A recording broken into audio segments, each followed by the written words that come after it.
Corona ने पकड़ी रफ्तार तो पीएम मोदी ने किया सतर्क। दिल्ली में 1367 नए मामले, केरल और गोवा ने उठाए कदम।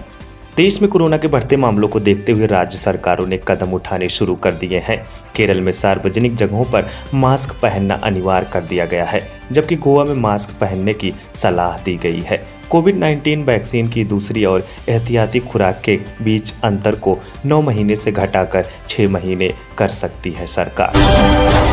पीएम मोदी गुरुवार को होंगे असम दौरे पर। कई परियोजनाओं को करेंगे शिलान्यास, रैली को भी करेंगे संबोधित। राष्ट्रगान और राष्ट्रीय गीत के साथ अब बजाया जा सकेगा राज्य का भी गीत। विवाद के बाद केंद्र ने दी सैद्धांतिक अनुमति। सरकार ने किया आगाह, मई जून में होगी रिकॉर्ड बिजली की मांग। कोल इंडिया ने भी संयंत्रों को कोयले की आपूर्ति बढ़ाई। देश के ताप बिजली घरों में कोयले की कमी की आशंकाएं जताई जा रही हैं। सरकार का कहना है कि मई और जून तक देश में बिजली की मौजूदा मांग 10% तक और बढ़ सकती है। शिवपाल सिंह यादव ने कहा कि सपा प्रमुख अखिलेश यादव लगातार उनके भाजपा में शामिल होने के मुद्दे पर गैर जिम्मेदाराना बयान दे रहे हैं। नई राष्ट्रीय शिक्षा नीति के अनुरूप होगा स्कूलों का नया पाठ्यक्रम, विवादित विषयों से होगा परहेज। एनसीईआरटी ने इस बीच साफ किया है कि नई स्कूली पाठ्यक्रम बिल्कुल नई राष्ट्रीय शिक्षा नीति के अनुरूप ही होगा। उत्तर भारत के ज्यादातर राज्य लू की चपेट में। भीषण गर्मी को लेकर दिल्ली, बंगाल और उत्तराखंड ने जारी किया अलर्ट। रूस और यूक्रेन के बीच जारी लड़ाई से दुनिया बुरी तरह प्रभावित हो रही है। कई देशों में खाद्य संकट गहरा गया है और एक बड़ी आबादी भूखमरी की तरफ बढ़ रही है। 3 दिन 3 देश और 7 राष्ट्र प्रमुख से वार्ता।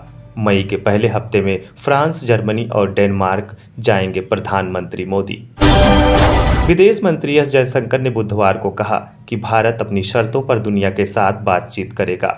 देश को इसके लिए किसी की मंजूरी लेने की कोई जरूरत नहीं है। पीएम मोदी ने जहां राज्यों से पेट्रोल और डीजल की कीमतों में कमी के लिए वैट घटाने की अपील की है, वहीं दूसरी तरफ विपक्षी पार्टी ने इस मुद्दे पर उनको ही घेर लिया है। इन पार्टियों ने इस बयान को लेकर उनकी आलोचना की है। मॉस्को ने जापानी दूतावास के 8 कर्मचारियों को निष्कासित करने का मन बनाया है।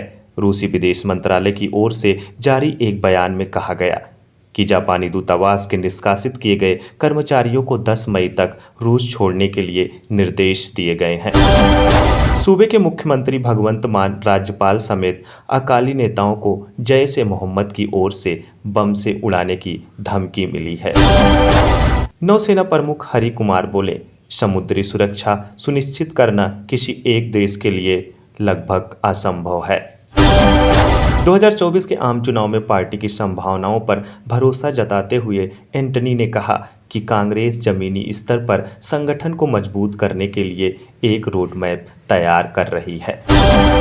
केंद्रीय कैबिनेट ने स्ट्रीट वेंडर्स के लिए पीएम स्वनिधि योजना को दिसंबर 2024 तक बढ़ाने का निर्णय लिया है।